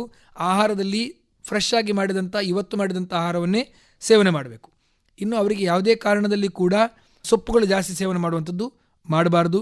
ನೆಲದೊಳಗಡೆ ಹೋದಂಥ ಗೆಡ್ಡೆಗಣಸುಗಳ ಸೇವನೆ ಕೂಡ ಅವರಿಗೆ ನಾವು ಅದಕ್ಕೆ ಅಪಥ್ಯ ಅಂತ ಹೇಳ್ತೇವೆ, ನಾವು ಅವರಿಗೆ ಮಾಡಬಾರ್ದು ಅಂತ ಹೇಳಿ. ಇನ್ನು ಅವರಿಗೆ ಶುಂಠಿ ನಾವೇನು ಮಾಡ್ಬೋದು ಅಂತ ಹೇಳಿದ್ರೆ, ಬಿಸಿ ನೀರಿಗೆ ಒಂದು ಸ್ವಲ್ಪ ಶುಂಠಿ ಹಾಕಿ, ಅಂದರೆ 1-2 ಲೀಟ್ರಷ್ಟು ಬಿಸಿನೀರಿಗೆ ಸಣ್ಣ ತುಂಡು ಶುಂಠಿ ಹಾಕಿ, ಒಂದು 5 ಗ್ರಾಮ್ಸಷ್ಟು ಶುಂಠಿ ಹಾಕಿ ಅದನ್ನು ಬಿಸಿ ಮಾಡಿ ಆ ನೀರಿನ ಸೇವನೆ ಮಾಡೋದರಿಂದಾಗಿ ಆ ರೋಗಿಗಳಲ್ಲಿ ತಕ್ಷಣಕ್ಕೆ ಅಂದರೆ ಸ್ವಲ್ಪ ಮಟ್ಟಿಗೆ ಅವರಿಗೆ ನೋವು ಶಮನ ಆಗ್ತದೆ. ಇದಲ್ಲದಿದ್ದರೆ ಮನೆ ಹತ್ತಿರ ನಿಮಗೆ ಮರಳು ಹೊಯ್ಗೆ ಸಿಗ್ತದೆ. ಈ ಹೊಯ್ಗೆಯನ್ನು ಸ್ವಲ್ಪ ತಕೊಂಡು ಬರುವಂಥದ್ದು, ಅದಕ್ಕೆ ನುಗ್ಗೆ ಗಿಡದ ಅದರ ಸಿಪ್ಪೆ ಅಥವಾ ತೊಗಟೆ ಜಜ್ಜಿ ಅದಕ್ಕೆ ಹಾಕೋದು, ಅದರ ಜೊತೆಗೆ ಒಂದು ಸ್ವಲ್ಪ ಬೆಳ್ಳುಳ್ಳಿ ಹಾಕಿ ಅದನ್ನು ಬಿಸಿ ಮಾಡಬೇಕು. ಬಿಸಿ ಮಾಡಿ ಶರೀರದ ಎಲ್ಲಿ ನೋವಿದೆಯೋ ಅಲ್ಲಿ ಅವರಿಗೆ ಶಾಖ ಕೊಡುವಂಥದ್ದು, ಬಟ್ಟೆಯಲ್ಲಿ ಕಟ್ಟಿ ಆ ಇಡೀ ಶರೀರದ ಭಾಗಕ್ಕೆ ಅವರಿಗೆ ಶಾಖ ಕೊಡುವಂಥದ್ದು. ಇದರಿಂದಾಗಿ ಇದಕ್ಕೆ ನಾವು ಆಯುರ್ವೇದದಲ್ಲಿ ಸ್ವೇದನ ಕರ್ಮ, ಕೆಲವೊಂದು ಸ್ವೇದನ ಕರ್ಮ ಅಂತ ಇದಕ್ಕೆ ನಾವು ಕರಿತೇವೆ. ಈ ಸ್ವೇದನ ಕ್ರಮ ಮಾಡಿಕೊಳ್ಳೋದ್ರಿಂದಾಗಿ ನೋವುಗಳವರಿಗೆ ನಮಗೆ ಕಡಿಮೆ ಆಗ್ತದೆ. ಇಲ್ಲದಿದ್ದರೆ ಕೆಲವರು ಏನು ಮಾಡ್ತಾರೆ, ಉಪ್ಪಲ್ಲಿ ಕೂಡ ಶಾಖ ಕೊಡ್ತಾರೆ. ಆದರೆ ಈ ಹೊಯ್ಗೆಯಲ್ಲಿ ಮರಳಲ್ಲಿ ಸ್ವೇದನ ಕೊಡೋದು ಅಥವಾ ಮರಳಲ್ಲಿ ಶಾಖ ಕೊಡೋದರಿಂದಾಗಿ ಆ ನೋವು ಅವರಿಗೆ ತಕ್ಷಣಕ್ಕೆ ಅವರಿಗೆ ಕಡಿಮೆ ಆಗ್ತದೆ. ಆದರೆ ಇದು ಹೇಗೆ ಅಂತ ಹೇಳಿದ್ರೆ, ಸ್ವಲ್ಪ ಮಟ್ಟಿಗೆ ಅವರು ವೈದ್ಯರನ್ನು ಸಂಪರ್ಕ ಮಾಡಿಕೊಂಡೇ ಚಿಕಿತ್ಸೆ ಮಾಡಿಕೊಳ್ಳುವಂಥದ್ದು ಬಹಳ ಉತ್ತಮ. ಯಾಕಂದರೆ ಇದು ಸ್ವಲ್ಪ ಟೈಮ್ ತಗೊಳ್ತದೆ, ಚಿಕಿತ್ಸೆ ಮಾಡಲಿಕ್ಕೆ ಕೂಡ ಸ್ವಲ್ಪ ಟೈಮ್ ತಗೊಳ್ತದೆ. ಅದೇ ರೀತಿ ಇನ್ನೊಂದು ನೆನಪಿಟ್ಕೊಳ್ಳಿ, ಯಾರಿಗೆ ಆಮವಾತ ಇದೆಯೋ ಅವರು ದಯವಿಟ್ಟು ಎಣ್ಣೆ ಹಚ್ಚಿ ಮಸಾಜನ್ನು ಮಾಡಿಕೊಳ್ಳುವಂಥದ್ದು ಮಾಡಲೇಬಾರದು. ಇದಕ್ಕೆ ಅಪಥ್ಯ ಅಂತ ನಾವು ಕರಿತೇವೆ. ಅದು ಹೌದು, ನೋಡಿ ಕೆಲವು ನೋವುಗಳಲ್ಲಿ ಎಣ್ಣೆ ಹಚ್ಚಿ ಅಭ್ಯಂಗ ಮಾಡಬೇಕು. ಆದರೆ ಈ ಆಮವಾತ ಕಂಡೀಷನ್ ಯಾರಿಗಿರ್ತದೋ ಅವರು ಎಣ್ಣೆ ಹಚ್ಚಿ ಅಭ್ಯಂಗ ಮಾಡುವಂಥದ್ದು, ಯಾರಾದರೂ ಹೇಳಿದ್ರು ಅಂತ ಹೇಳಿ ಸಿಕ್ಕಿದ ಎಣ್ಣೆ ಹಾಕ್ಕೊಂಡು ಉಜ್ಜುವಂಥದ್ದು ದಯವಿಟ್ಟು ಮಾಡಬೇಡಿ. ನೋವು ಜಾಸ್ತಿ ಆಗ್ತದೆ ಅದರಿಂದಾಗಿ. ಹಾಗಿದ್ರೆ ಮಸಾಜ್ ಮಾಡಬಾರ್ದು. ಅಂಥ ಕಂಡೀಷನ್ಗಳಲ್ಲಿ ನಮಗೆ ಮಾಡಬಾರ್ದು ಅಂತ ನಾವು ಹೇಳ್ತೇವೆ. ಯಾಕಂದರೆ ಅದರಲ್ಲಿ ತೈಲ ಅಭ್ಯಂಜನ ವರ್ಜ್ಯ ಅಥವಾ ಮಾಡಬಾರ್ದು ಅಂತ ಹೇಳುವಂಥದ್ದು ನಮಗೆ ಇರುವಂತಹ ಆಪ್ತೋಪಚಾರ ಅಂತ ಹೇಳ್ತೇವೆ ನಾವು ಅದಕ್ಕೆ. ಹೀಗೆ ಇನ್ನೊಂದು ನೋವು ಅಂತ ಹೇಳಿದರೆ, ಸಾಮಾನ್ಯ ನಮ್ಮಲ್ಲಿ ಬೆನ್ನು ನೋವು ಅನ್ನುವಂಥದ್ದು. ಬೆನ್ನು ನೋವಿನಂತ ಇತ್ತೀಚಿನ ದಿನಗಳಲ್ಲಿ ತುಂಬ ಸಾಮಾನ್ಯವಾಗಿರುವಂಥದ್ದು. ಈ ಬೆನ್ನು ನೋವಿಗೆ ಯಾವ ರೀತಿಯಲ್ಲಿ ಕಾರಣ ಮತ್ತು ಇದನ್ನು ನೋವು ಕಡಿಮೆ ಮಾಡಲಿಕ್ಕೆ ಯಾವ ಒಂದು ಕ್ರಮಗಳನ್ನು ಅನುಸರಿಸಬಹುದು ಅನ್ನುವಂಥ. ನೋಡಿ, ಬೆನ್ನು ನೋವು ಅಂತ ಹೇಳುವಂಥದ್ದು ಇದೆಯಲ್ಲ, ಒಂಥರ ಏನಾಗಿದೆ ಅಂತ ಹೇಳಿದ್ರೆ ಬಹಳ ಕಾಮನ್ ಆಗಿದೆ ಹೆಚ್ಚಿನವರಲ್ಲಿ. ನೀವು ನೋಡಿ, ನಾನು ನೋಡಿದ ಪ್ರಕಾರ 18 ವರ್ಷದ ಹುಡುಗನಿಗೆ ಕೂಡ ನಾನು ಬೆನ್ನು ನೋವಾಗಿ ಬಂದದ್ದನ್ನು ನಾನು ನೋಡಿದ್ದೇನೆ, ಅಷ್ಟು ಸಣ್ಣ ಪ್ರಾಯದಲ್ಲಿ. ಈಗ ನಾವು ಹೇಳ್ಬೋದು, ಈ ಬೆನ್ನು ನೋವೆಲ್ಲ ಬರುವುದು ಯಾರಿಗೆ? ಒಂದು 50 ವರ್ಷ 60 ವರ್ಷ ಆದವರಿಗೆ ಬೆನ್ನು ನೋವು ಬರಬೇಕು. ಆದರೆ ಈಗ ನಾವು ಇದನ್ನು ನೋಡ್ತಾ ಹೋದರೆ ಆ ವ್ಯಕ್ತಿಯ ಸಾಮಾನ್ಯ ವರ್ಷ 18 ಇದ್ದರೂ ಕೂಡ ಅವನ ಶರೀರದ ಒಳಗಡೆ ಇರುವಂತಹ ಏನು ಸೆಲ್ಸ್ಗಳಿದೆ ಅದಕ್ಕೆ ಆಲ್ರೆಡಿ 50 ವರ್ಷ ಕಳೆದಿದೆ ಅಂತ ಹೇಳುವಂಥದ್ದು. ನಾನು ಹೊರಗಡೆ ನೋಡಲಿಕ್ಕೆ ಒಂದು 18 ವರ್ಷ 20 ವರ್ಷ ಅಥವಾ 30 ವರ್ಷ ಅಂತ ಕಾಣ್ಬೋದು, ಒಳಗಡೆ ಆಲ್ರೆಡಿ ಅದು ಡಿಜನರೇಟ್ ಆಗಿ ಆ ಲೆವೆಲ್ಗೆ ರೀಚ್ ಆಗಿರ್ತದೆ. ಯಾಕೆ ನಾನು ಇದನ್ನು ಹೇಳ್ತಾ ಇದ್ದೇನೆ ಅಂತ ಹೇಳಿದ್ರೆ, ಇದು ನಮ್ಮಲ್ಲಿ ಒಂದು ಸರಿಯಾದಂತಹ ವಿಹಾರ ಅಂತ ಹೇಳ್ತೇವೆ ನಾವು, ಎಕ್ಸಸೈಸ್ ಅಂತ ಹೇಳ್ತೇವೆ, ಇದು ಇಲ್ಲದೇ ಇರುವಂಥದ್ದು, ಇದರ ಬಗ್ಗೆ ಮಾಹಿತಿ ಇಲ್ಲದೇ ಇರುವಂಥದ್ದು. ಇನ್ನೊಂದು, ನಾವು ಮಾಡುವ ಕೆಲವೊಂದು ತಪ್ಪುಗಳು. ಉದಾಹರಣೆಗೆ ನಿಮಗೆ ನೋಡಿ, ಈ ಬೆನ್ನು ನೋವು ಕಾಣಿಸ್ಕೊಳ್ಳುವಂಥದ್ದು ಯಾರಿಗೆ ಅಂತ ನೋಡಿದರೆ, ಸಾಮಾನ್ಯವಾಗಿ ಅತಿಯಾಗಿ ಯಾರು ಕೂತ್ಕೊಂಡು ಕೆಲಸ ಮಾಡ್ತಾರೆ, ಕಂಟಿನ್ಯೂಸ್ ಕೂತ್ಕೊಂಡಿರ್ತಾರೆ, ಮನೆಗೆ ಹೋಗಿ ಏನೋ ಭಾರ ಎತ್ತುದೇನೋ ಕೆಲಸ ಮಾಡಿರ್ತಾರೆ, ಅವರಿಗೆ ಬೆನ್ನು ನೋವು ಇಮಿಡಿಯೇಟ್ ಆಗಿ ಸ್ಟಾರ್ಟ್ ಆಗ್ತದೆ. ಇನ್ನೊಂದು, ಅತಿಯಾಗಿ ಬೈಕಲ್ಲಿ ಹೋಗುವವರಿಗೆ, ಜಾಸ್ತಿ ಬೈಕ್ ರೈಡ್ ಮಾಡುವವರಿಗೆ ಈ ಬೆನ್ನು ನೋವುಗಳು ಬಹಳ ಸಾಮಾನ್ಯ. ನಾನು ಇತ್ತೀಚೆಗೆ ನೋಡಿದ ಪ್ರಕಾರ ನನ್ನೊಬ್ರು ಪೇಷಂಟ್ ಇದ್ರು, ಅವರಿಗೆ 4 ವರ್ಷದ ಮೊದಲು ನಾನು ಅವರಿಗೆ ಚಿಕಿತ್ಸೆ ಮಾಡಿದ್ದೆ. ನಾರ್ಮಲ್ ಆಯಿತು, ಎಲ್ಲ ಕೆಲಸ ಮಾಡ್ಲಿಕ್ಕೆ ಸ್ಟಾರ್ಟ್ ಮಾಡಿದ. He was a bike racer, ಅಂದರೆ ಬೈಕನ್ನು ಎಂತ ಹೇಳ್ತಾರೆ, ರಫ್ ರೋಡಲ್ಲಿ ರೇಸ್ ಮಾಡುವಂಥವನು. ಅವರು ಹೋಗಿ ಅವನಿಗೆ ಅದು ಒನ್ಸ್ ಅಗೇನ್ ಜಾಸ್ತಿಯಾಗಿ ಮತ್ತೆ ನಮ್ಮಲ್ಲಿ ಆಯುರ್ವೇದ ಚಿಕಿತ್ಸೆಯನ್ನು ಮಾಡಿಕೊಂಡ್ರು, ಈಗ ನಾರ್ಮಲ್ ಆಯಿತು. ಸೊ ಅಂಥವರು ಬಹಳ ಜಾಗ್ರತೆ ಮಾಡ್ಕೊಳ್ಬೇಕು. ಇದನ್ನು ನಾನು ಹೇಳಲಿಕ್ಕೆ ಕಾರಣ ಏನು ಅಂತ ಹೇಳಿದರೆ, ಈ ಬೆನ್ನಿನ ಭಾಗದಲ್ಲಿ ಬಹಳ ಬೇರೆ ಬೇರೆ ರೀತಿಯ ನೋವುಗಳು ನಮಗೆ ಕಾಣಲಿಕ್ಕೆ ಸಿಗ್ಬೋದು.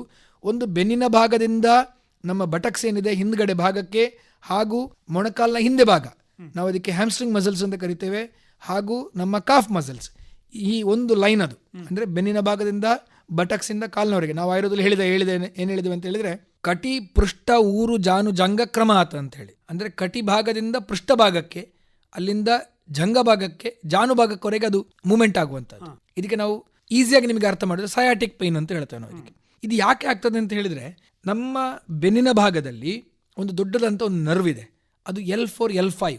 ಈಗ ಬೆನ್ನು ಹೇಗೆ ಅಂತ ಹೇಳಿದರೆ, ಇಡೀ ನಮ್ಮ ಶರೀರದ ಕುಷನಿಂಗ್ ವರ್ಕ್, ಅಂದರೆ ಇಡೀ ನಮ್ಮ ಮೂಮೆಂಟ್ ಆಗಬೇಕಾದ್ರೆ ಒಂದು ಕುಷನ್ ಥರ ಅದು ಕೆಲಸ ಮಾಡ್ತದೆ, ಅಥವಾ ಒಂದು ಶಾಕ್ ಅಬ್ಸರ್ವರ್ ಥರ ಕೆಲಸ ಮಾಡ್ತದೆ. ಈ ಭಾಗದಲ್ಲಿ 2 ಬೋನ್ಗಳ ಮಧ್ಯದಲ್ಲಿ ಒಂದು ಡಿಸ್ಕ್ ಇರ್ತದೆ. ಡಿಸ್ಕ್ ಅಂತ ಹೇಳಿದ್ರೆ ಒಂದು ಮೆತ್ತನೆ ಆದಂಥ ಒಂದು ಎಣ್ಣೆಯ ಪದಾರ್ಥ ಅಂತ ಅಂದ್ಕೊಳ್ಬೋದು. ಆ ರೀತಿ ಇರುವಂಥ ಒಂದು ಭಾಗ. ಅಲ್ಲಿಂದ ಕೆಲವೊಂದು ನರಗಳು, ಸ್ಪೈನಲ್ ಕಾರ್ಡಿಂದ ಬಂದಂಥ ಕೆಲವೊಂದು ನರಗಳು, ಅದು ನಮ್ಮ ಬೇರೆ ಬೇರೆ ಶರೀರದ ಭಾಗಕ್ಕೆ ಹೋಗ್ತದೆ. ಅದರಲ್ಲಿ ಈ ಸಯಾಟಿಕ್ ನರ್ವ್ ಕೂಡ ಒಂದು. L4 L5 ರೀಜನ್ ಇರುವಂಥ ಸಯಾಟಿಕ್ ನರ್ವ್ ಏನಿರ್ತದೆ, ಅದು ಬೆನ್ನಿನ ಭಾಗದಿಂದ ಕಾಲಿನ ಭಾಗದವರೆಗೆ ನಾನು ನಿಮಗೆ ಹೇಳ್ತಾ ಇದ್ದೆ, ಅಲ್ಲಿವರೆಗೆ ಹೋಗುವಂಥದ್ದು. ಈ ಬೆನ್ನಿನ ಭಾಗದಲ್ಲಿ ಕಾಣಿಸಿಕೊಳ್ಳುವಂಥ ಕೆಲವೊಂದು ನಾವು ಮಾಡಿದಂಥ ತಪ್ಪುಗಳಿಂದ, ಉದಾಹರಣೆಗೆ ಮುಂದೆ ಬಗ್ಗಿ ಭಾರ ಎತ್ತುವಂಥದ್ದಾಗಿರ್ಬೋದು, ಯಾವುದಾರ ಒಂದು ಹಿಡಿದು ಎಳೆಯುವಂಥ ಕೆಲಸಗಳು, ದೂಡುವಂಥ ಕೆಲಸಗಳು, ಹಿಂಡುವಂಥ ಅಂದರೆ ಆ ಥರದ್ದು ಏನಾದರೂ ಬಗ್ಗಿ ಕೆಲಸ ಮಾಡಿದರೆ, ಅಥವಾ ಬೆನ್ನಿನ ಭಾಗಕ್ಕೆ ಏನಾದರೂ ತಾಗಿದ್ದರೆ, ನಾವು ಅದನ್ನು ನೋಡಿದ್ದೇವೆ. ಏನಾಗ್ತದೆ, ಈ ಮಾಲ್ಗಳಲ್ಲಿ ಬರುವಂತಹ ಏನು ಆ ದೂಡುವ ಗಾಲಿ ಏನಿರ್ತದೆ, ಅದು ತಾಗಿಸಿಕೊಂಡು ಬೆನ್ನಿಗೆ ತಾಗಿಸಿಕೊಂಡು ಬಂದಂಥವ್ರು ಇದ್ದಾರೆ. ಹಳ್ಳಿಯ ಭಾಗದಲ್ಲಿ ಕೆಲಸ ಮಾಡಿದವರಿಗೆ ಬೆನ್ನಿನ ಭಾಗಕ್ಕೆ ಮರ ಬಿದ್ದು ನಮ್ಮಲ್ಲಿ ಬಂದವರು ಇದ್ದಾರೆ. ಇದು ಬಹಳ ಸಾಮಾನ್ಯವಾಗಿರುವಂತಹ ಒಂದು ತೊಂದರೆ. ಸೊ ಅಂಥವರಿಗೆ ಏನಾಗ್ತದೆ, ನಾವು ಅಭಿಘಾತಜನ್ಯ ಅಂತ ಹೇಳ್ತೇವೆ. ಅದರಿಂದಾಗಿ ಈ ಬೆನ್ನಿನ ಭಾಗದಲ್ಲಿರುವಂಥ ಡಿಸ್ಕ್ ಏನಿರ್ತದೆ, ಆಯುರ್ವೇದದಲ್ಲಿ ನಾವು ಹೇಳ್ತೇವೆ, ಅದು ಬಲ್ಜಾಗಿ ಅಥವಾ ಅದಕ್ಕೆ ಏನಾದರೂ ಅದು ಡಿಜನರೇಷನ್ ಆಗಿ ಸವೆತ ಉಂಟಾಗುವಂಥದ್ದು ಹೇಳ್ತೇವೆ ನಾವು. ಡಿಜನರೇಷನ್ ಅಂತ ಹೇಳಿದರೆ ಸವೆತ ಉಂಟಾಗಿ ಕಾಣಿಸ್ಕೊಳ್ಳುವಂಥದ್ದು ನಮಗೆ ಬಹಳ ಸರ್ವೇ ಸಾಮಾನ್ಯ. ಇದಕ್ಕೆ ನಾನು ಹಾಗೆ ನಿಮಗೆ ಹೇಳ್ತಾ ಇದ್ದೆ, ಗೃದ್ರಸಿ ಅಂತ ಹೇಳಿ. ಇದಕ್ಕೆ ನಾವು ಗೃದ್ರಸಿ ಅಂತ ನಾವು ಕರಿತೇವೆ. ಗೃದ್ರಸಿ ಅಂತ ಹೇಳಿದರೆ, ನಾನು ಹಾಗೆ ಹೇಳಿದೆ, ಗಿಡುಗ ನಡೆದ ಹಾಗೆ ಅಂತ ಹೇಳಿ. ಅದು ನೋಡುವಾಗಲೇ ನಮಗೆ ಕರೆಕ್ಟಾಗಿ ಗೊತ್ತಾಗ್ತದೆ, ನಡಿಬೇಕಾದ್ರೆ ಅಷ್ಟು ಕಷ್ಟದಲ್ಲಿ ನಡೆಯುವಂತಹ. ಅದಕ್ಕೆ ನಾವು ಗೈಟ್ ಅಂತ ಹೇಳ್ತೇವೆ. ಕೆಲವೊಂದು ಲಕ್ಷಣಗಳು ನಮಗೆ ನೋಡಿದರೆ ಗೊತ್ತಾಗ್ತದೆ. ಇನ್ನು ಇದಕ್ಕೆ ಬೇಕಾದಂತಹ ಟೆಸ್ಟ್ಗಳು ಬಹಳಷ್ಟು ಇದೆ. ನಮಗೆ MRI ಮಾಡ್ಬೋದು, ಅಥವಾ ಎಕ್ಸ್ರೇಗಳನ್ನು ಮಾಡ್ಬೋದು. ಎಕ್ಸ್ರೇ ಮಾಡಿ ನೋಡಿ ಡಿಸೈಡ್ ಮಾಡಿ ಆಯುರ್ವೇದದಲ್ಲಿ ಕೆಲವೊಂದು ಚಿಕಿತ್ಸೆಗಳು ನಮಗೆ ಮಾಡಲಿಕ್ಕೆ ಆಗ್ತದೆ. ಉದಾಹರಣೆಗೆ ನಾನು ಹೇಳೋದಿದ್ರೆ ಕಟಿಬಸ್ತಿ ಅಂತ ಹೇಳ್ತೇವೆ. ಬೆನ್ನಿನ ಭಾಗಕ್ಕೆ ಒಂದು ಕಟ್ಟೆ ಥರ ಒಂದು ಎಣ್ಣೆ ಇಟ್ಟು, ಅದರಲ್ಲಿ ಒಂದು ಬೇಕಾದ ಕೆಲವೊಂದು ಆಯುರ್ವೇದದ ಔಷಧಿ ಎಣ್ಣೆಗಳನ್ನು ಇಟ್ಕೊಂಡು ಅದನ್ನು ಅಭ್ಯಂಗಾದಿ ಕರ್ಮಗಳನ್ನು ಮಾಡುವಂಥದ್ದು ನೋಡಿ. ಕೆಲವರು ಚೆನ್ನಾಗಿ ತಿಕ್ಕಿಸಿ ಮಾಡಿಸುವಂಥದ್ದು, ಅದರದ್ದು ದಯವಿಟ್ಟು ಮಾಡಿಸ್ಕೊಳ್ಬೇಡಿ. ನಿಧಾನವಾಗಿ ಅಭ್ಯಂಗವನ್ನು ಮಾಡಿಕೊಂಡು ಕೆಲವೊಂದು ಸ್ವೇದನ ಕರ್ಮಗಳನ್ನು ಮಾಡ್ತೇವೆ ನಾವು ನೋಡಿ. ಕೆಲವೊಂದು ವಿಶೇಷವಾದಂಥ ಸ್ವೇದನ ಕರ್ಮ ನಮ್ಮಲ್ಲಿ ನಾವು ಮಾಡ್ತೇವೆ. ಅದು ಅಂತ ಹೇಳಿದರೆ ಸ್ಥಾನಿಕ ತೀಕ್ಷ್ಣ ಸ್ವೇದ ಅಂತ ಕರಿತೇವೆ ನಾವು. ಅಗ್ನಿಕರ್ಮಗಳನ್ನು ಕೆಲವೊಂದು ಮಾಡ್ತೇವೆ. ಬೆಂಕಿಯಲ್ಲಿ ಒಂದು ಸುಟ್ಟು ಅದನ್ನು ಆ ಭಾಗಕ್ಕೆ ಸಣ್ಣ ಸಣ್ಣ ಭಾಗದಲ್ಲಿ ಸುಡುವಂಥ ಚಿಕಿತ್ಸೆಗಳು, ಅದಕ್ಕೆ ನಾವು ಅಗ್ನಿಕರ್ಮ ಅಂತ ಹೇಳ್ತೇವೆ.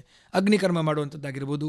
ಸ್ಥಾನಿಕವಾಗಿ ಆ ಭಾಗಕ್ಕೆ ಕೆಲವೊಂದು ಎಣ್ಣೆಯನ್ನು ಹಚ್ಚಿ ನಾಡಿಸ್ವೇದ ಅಂತ ಹೇಳ್ತೇವೆ ನಾವು. ಕುಕ್ಕರಲ್ಲಿ ಅದನ್ನು ಆ ಔಷಧಿಯನ್ನು ಬಿಸಿ ಮಾಡಿ ಆ ಭಾಗಕ್ಕೆ ನಾವು ಶಾಖವನ್ನು ಕೊಡುವಂಥದ್ದು ಚಿಕಿತ್ಸೆಯನ್ನು ಕೂಡ ನಾವು ಆಯುರ್ವೇದದಲ್ಲಿ ಮಾಡ್ತೇವೆ. ಇನ್ನು ಬಸ್ತಿ ಕರ್ಮಗಳು, ಆಯುರ್ವೇದದ ಪಂಚಕರ್ಮದ ಪ್ರಧಾನವಾದಂಥ ಒಂದು ಚಿಕಿತ್ಸೆ ಬಸ್ತಿಕರ್ಮ ಅಂತ ನಾವು ಹೇಳ್ತೇವೆ. ಈ ಬಸ್ತಿಕರ್ಮದ ಚಿಕಿತ್ಸೆಯನ್ನು ಕೂಡ ನಮಗೆ ಬೆನ್ನಿನ ನೋವಿಗೆ ನಮಗೆ ಚಿಕಿತ್ಸೆಯನ್ನು ಮಾಡಲಿಕ್ಕೆ ಸಾಧ್ಯ ಆಗ್ತದೆ. ಇನ್ನು ಇಂಥವರಿಗೆ ನಾನು ಹೇಳುವಂಥದ್ದು, ದಯವಿಟ್ಟು ಮುಂದೆ ಬಗ್ಗಿ ಭಾರ ಎತ್ತುವ ಕೆಲಸವನ್ನು ಮಾಡಬೇಡಿ, ಎಳೆಯುವಂಥ ದುಡಿಯುವಂಥ ಕೆಲಸವನ್ನು ಮಾಡಬೇಡಿ. ಬೆನ್ನಿನ ಭಾಗಕ್ಕೆ ಎಳ್ಳೆಣ್ಣೆಯನ್ನು ಹಚ್ಕೊಳ್ಳೋದು ಮಾಡ್ಬೋದು, ಅಥವಾ ಮುರಿವೆಣ್ಣ ಅಂತ ಸಿಗ್ತದೆ ನಮ್ಮ ಆಯುರ್ವೇದ ಔಷಧಿ, ಅದನ್ನು ಬೆನ್ನಿನ ಭಾಗಕ್ಕೆ ಹಚ್ಚಿ ಸ್ವಲ್ಪ ಶಾಖವನ್ನು ಕೊಡುವಂಥದ್ದು ಮಾಡ್ಬೋದು. ಆಹಾರದಲ್ಲಿ ಕೂಡ ಅವರಿಗೆ ಕೆಲವೊಂದು ಪಚನ ಆಗದಂಥ ಆಹಾರಗಳು, ಉದಾಹರಣೆಗೆ ನಿಮಗೆ ತುಂಬ ಈ ಸೊಪ್ಪುಗಳ ಸೇವನೆ ಮಾಡುವಂಥದ್ದು, ಪ್ಲೇನ್ ದಾಲ್ಗಳ ಸೇವನೆ ಮಾಡುವಂಥದ್ದು ಅದನ್ನು ಮಾಡಬೇಡಿ. ಹಾಗೂ ಆದಷ್ಟು ನೆಲದ ಮೇಲೆ ಬೆಳೆದಂತಹ ತರಕಾರಿಗಳು, ಕುಂಬಳಕಾಯಿ, ಸೋರೆಕಾಯಿ, ಸೌತೆಕಾಯಿ ಇತ್ಯಾದಿಗಳ ಬೇಗನೆ ಪಚನ ಆಗುವಂತಹ ಏನಿದೆ ಅದನ್ನು ಸೇವನೆ ಮಾಡಿಕೊಳ್ಳಿ. ಇನ್ನು ನಿಮ್ಮ ಹೊಟ್ಟೆಯನ್ನು ಸರಿಯಾಗಿ ಇಟ್ಕೊಳ್ಳಿ. ಯಾಕೆಂತ ಹೇಳಿದರೆ ತುಂಬ ಗ್ಯಾಸ್ಟ್ರಿಕ್ ಇರಿಟೇಷನ್ ಆಗುವಂಥದ್ದು, ಹೊಟ್ಟೆ ಕರಗದೇ ಇದ್ದರೆ ಇದರಿಂದ ಕೂಡ ಅವರಿಗೆ ಬೆನ್ನು ನೋವು ಜಾಸ್ತಿ ಆಗ್ತದೆ. ಸೊ ಅದನ್ನು ಆಗದಾಗೆ ನೋಡ್ಕೊಳ್ಬೇಕು ಅಂತ ಹೇಳಿದರೆ ಆಹಾರ ಚೆನ್ನಾಗಿರಬೇಕು, ಹಾಗೂ ನೀರಿನ ಸೇವನೆ ಚೆನ್ನಾಗಿರಬೇಕು, ನೀರು ಚೆನ್ನಾಗಿ ಕುಡಿಬೇಕು. ಸೊ ಇದನ್ನು ತಕ್ಷಣಕ್ಕೆ ನಮಗೆ ಶಮನ ಮಾಡಿಕೊಳ್ಳಿಕ್ಕೆ, ನಾನು ಯಾರಿಗೆ ಸಿಕ್ಕಾಪಟ್ಟೆ ಬೆನ್ನು ನೋವಿದೆ ಅವರು ಏನು ಮಾಡ್ಬೋದು ಅಂತ ಹೇಳಿದರೆ, ಹೊಟ್ಟೆಯ ಮೇಲೆ ಮಲಕ್ಕೊಂಡು ಸ್ವಲ್ಪ ಭುಜಂಗಾಸನವನ್ನು ಪ್ರಾಕ್ಟೀಸ್ ಮಾಡುವಂಥದ್ದು ಮಾಡ್ಬೋದು, ಅಥವಾ ಧನುರಾಸದ ಪ್ರಾಕ್ಟೀಸ್ ಮಾಡುವಂಥದ್ದು ಮಾಡ್ಬೋದು. ಹಿಂದುಗಡೆ ಬಗ್ಗುವಂಥದ್ದು, ಈ ಥರದ ಅರ್ಧಚಕ್ರಾಸನಗಳ ಪ್ರಾಕ್ಟೀಸ್ ಮಾಡಿಕೊಂಡ್ರೂ ಕೂಡ ನೋವು ಸ್ವಲ್ಪ ಮಟ್ಟಿಗೆ ಅವರಿಗೆ ಕಡಿಮೆ ಆಗ್ತದೆ. ಅಥವಾ ಎಣ್ಣೆಯನ್ನು ಹಚ್ಕೊಂಡು ಸ್ವಲ್ಪ ಶಾಖವನ್ನು ಕೊಡುವಂಥದ್ದು ಕೂಡ ಬಹಳ ಉತ್ತಮವಾದದ್ದು. ಇದರ ಜೊತೆಗೆ ಈಗ ನೀವು ಹೇಳಿದ ಇನ್ನೊಂದು ವಿಷಯ ಅಂತ ಹೇಳಿದರೆ ಹೊಟ್ಟೆಯ ನೋವು. ಹೌದು, ಹೊಟ್ಟೆ ನೋವು ಬರಲಿಕ್ಕೆ ಆಹಾರವೇ ಕಾರಣವೋ ಬೇರೆ ಕಾರಣಗಳಿರ್ಬೋದು? ಬಹಳ ವಿಶೇಷವಾದಂತಹ ಒಂದು ತೊಂದರೆ ಸರ್. ಯಾಕೆಂತ ಹೇಳಿದ್ರೆ ಹೊಟ್ಟೆ ನೋವು ಬಹಳ ರೀತಿಯಲ್ಲಿ ಬರ್ತದೆ. ಆಹಾರ ಪ್ರಧಾನ, ಆದರೆ ಅದರ ಜೊತೆಗೆ ಯಾರು ತುಂಬ ಚಿಂತೆ ಮಾಡ್ತಾರೆ, ಕೇಳಿದರೆ ನಿಮಗೆ ಖಂಡಿತವಾಗ್ಲೂ ನಿಮಗೆ ಅದು ಹೌದಾ ಅಂತ ಅನ್ನಿಸ್ಬೋದು. ತುಂಬ ಚಿಂತೆ ಮಾಡ್ತಾರೆ, ಸರಿಯಾದ ಸಮಯಕ್ಕೆ ಆಹಾರ ಸೇವನೆ ಮಾಡೋದಿಲ್ಲ. Stress is also one of the reason. ಹೊಟ್ಟೆಯ ಭಾಗದಲ್ಲಿ ನೋಡಿ, ಸಣ್ಣ ಮಕ್ಕಳಿಗೆ ನಮಗೆ ಹುಳದ ತೊಂದರೆ ಅಂತ ನಮ್ಮಲ್ಲಿ ಬರ್ತಾರೆ, ಅವರಿಗೆ ಹೊಟ್ಟೆ ನೋವು ಬರ್ತದೆ. ಆಹಾರದ ವಿಪರೀತ್ಯ ಅಂತ ನಾವು ಕರಿಬಹುದು. ನಿನ್ನೆ ಆಹಾರ ಸೇವನೆ ಮಾಡುವಂಥದ್ದು ಅಥವಾ ಫ್ರೆಶ್ ಆಗಿಲ್ಲದೇ ಇರುವಂಥ ಆಹಾರ ಸೇವನೆ ಮಾಡೋದ್ರಿಂದ ಕೂಡ ಹೊಟ್ಟೆ ನೋವುಗಳು ಕಾಣಿಸ್ಕೊಳ್ಳುವಂಥದ್ದು ಬಹಳ ಸರ್ವೇ ಸಾಮಾನ್ಯ. ಹೊಟ್ಟೆ ನೋವಲ್ಲಿ ಕೂಡ ನೋಡಿ, ಹೊಟ್ಟೆ ನೋವು ಈವನ್ ಹೊಟ್ಟೆ ನಮಗೆ ಏನು ಹೇಳ್ತೇವೆ ಕಿಡ್ನಿ ಸ್ಟೋನ್ಗಳಲ್ಲಿ, ಅದರಲ್ಲಿ ಹೊಟ್ಟೆ ನೋವುಗಳು ಕಾಣಿಸ್ಕೊಳ್ತದೆ. ನೋಡಿ, ಕಿಡ್ನಿ ಸ್ಟೋನಲ್ಲಿ ಕಾಣಿಸ್ಕೊಳ್ಳುವಂಥ ಹೊಟ್ಟೆ ನೋವೇನಿದೆ ಅದು ಬಹಳ ಪೆಕ್ಯುಲರ್ ಆಗಿರ್ತದೆ. ಲಾಯಿನ್ ಟು ಗ್ರಾಯಿನ್ ಅಂತ ಕರಿತೇವೆ. ನಮ್ಮ ಬೆನ್ನಿನ ಭಾಗದಿಂದ ನಮ್ಮ ತೊಡೆಯ ಭಾಗದಕ್ಕೆ ನೋವು ಬರ್ತದೆ. It's A very clear evident. ಆ ಲಕ್ಷಣಗಳು ಬಹಳ ಕ್ಲೀನಾಗಿ ಕಾಣುವಂಥದ್ದು. ಹೇಗೆ ಅಂತ ಹೇಳಿದರೆ, ಬೆನ್ನಿನ ಭಾಗದಿಂದ ತೊಡೆಯ ಭಾಗಕ್ಕೆ ಕಾಣಿಸ್ಕೊಳ್ಳುವಂಥ ನೋವಿದ್ದರೆ ಖಂಡಿತವಾಗ್ಲೂ ಅದು ಕಿಡ್ನಿ ಸ್ಟೋನ್ಗೆ ಸಂಬಂಧಪಟ್ಟದ್ದಾಗಿರ್ಬೋದು. ಇನ್ನು ಹೊಟ್ಟೆಯ ಬಲಭಾಗದಲ್ಲಿ ಕಾಣಿಸ್ಕೊಳ್ಳುವಂತಹ ಸಿವಿಯರ್ ಪೇನ್ ಅಪೆಂಡಿಕ್ಸ್ ಇಂದ ಬಂದಿರಲಿಕ್ಕೂ ಸಾಕು, ಅದು ಕೂಡ ಒಂದು ಕಾರಣ ಆಗಿರ್ತದೆ. ಅಪೆಂಡಿಸೈಟಿಸ್ ಅಂತ ಹೇಳ್ತೇವೆ, ಅಪೆಂಡಿಕ್ಸ್ ಅಂತ ಕರಿತೇವೆ. ಇದರಿಂದ ಕೂಡ ನಮಗೆ ಹೊಟ್ಟೆ ನೋವುಗಳು ಕಾಣಿಸ್ಕೊಳ್ಳಿಕ್ಕೆ ಸಾಧ್ಯ ಆಗ್ತದೆ. ಇನ್ನು ಆಹಾರ ಒನ್ ಆಫ್ ದ ರೀಸನ್. ಆಹಾರ ಕೂಡ ಹೌದು, ಆದರೆ ಆಹಾರದಲ್ಲಿ ಕೂಡ ಯಾರು ಏನು ಹೇಳ್ತೇವೆ ತುಂಬ ಫಾಸ್ಟ್ ಫುಡ್ಗಳ ಸೇವನೆ ಮಾಡ್ತಾರೆ, ಅಥವಾ ಯಾರು ತುಂಬ ಬಟಾಟೆಯಿಂದ ಮಾಡಿದಂತಹ ಪೊಟ್ಯಾಟೊ ಯೂಸ್ಡ್ ಫ್ರೈಡ್ ಫುಡ್ಗಳನ್ನೆಲ್ಲ ಯೂಸ್ ಮಾಡ್ತಾರೆ, ಅವರಿಗೆ ಖಂಡಿತವಾಗ್ಲೂ ಹೊಟ್ಟೆ ನೋವಿನ ತೊಂದರೆಗಳು ಬರುವುದು ಭಾಳ ಸರ್ವೇ ಸಾಮಾನ್ಯ. ನೀರು ಚೆನ್ನಾಗಿ ಕುಡಿಬೇಕು. ಯಾರು ನೀರು ಕಡಿಮೆ ಕುಡಿತಾರೋ ಅವರಿಗೆ ಹೊಟ್ಟೆ ನೋವು ಬರುವಂಥದ್ದು ನಮಗೆ ಕಾಣಲಿಕ್ಕೆ ಸಿಗ್ತದೆ.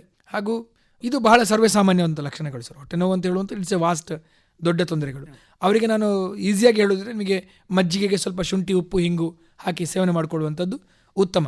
ಸ್ವಲ್ಪ ಶುಂಠಿ, ಸ್ವಲ್ಪ ಹಿಂಗು, ಸ್ವಲ್ಪ ಉಪ್ಪು, ಮಧ್ಯಾಹ್ನ ಸ್ವಲ್ಪ ಮಜ್ಜಿಗೆ ಮಾಡ್ಕೊಂಡು ಕುಡಿದ್ರೆ ಆ ಹೊಟ್ಟೆ ನೋವಿನಿಗೆ, ಹೊಟ್ಟೆ ತಿಂದದ್ರಿಂದ ಏನಾದರೂ ಅಸ್ವಸ್ಥತೆ ಬಂದಿದ್ದರೆ ಅವರಿಗೆ ಅದು ಖಂಡಿತವಾಗ್ಲೂ ಉಪಕಾರ ಆಗ್ತದೆ. ಈ ಫುಡ್ ಪಾಯ್ಸನಿಂಗ್ ನಿಂದಾಗಿ ಕೂಡ ಈ ತರ ಹೌದು, ನಾನು ಅದೇ ಹೇಳಿದಲ್ಲ. ಫುಡ್ ಪಾಯ್ಸನಿಂಗ್ ಅಂತ ಹೇಳಿದ್ರೆ ಏನು? ನಿನ್ನೆ ಆಹಾರ, ಕೊಳೆತ ಆಹಾರ, ಹಾಳಾದ ಆಹಾರ, ಇದರ ಸೇವನೆ ಮಾಡೋದ್ರಿಂದ ಕೂಡ ಹೊಟ್ಟೆ ನೋವುಗಳು ಕಾಣಿಸ್ಕೊಳ್ಬೋದು.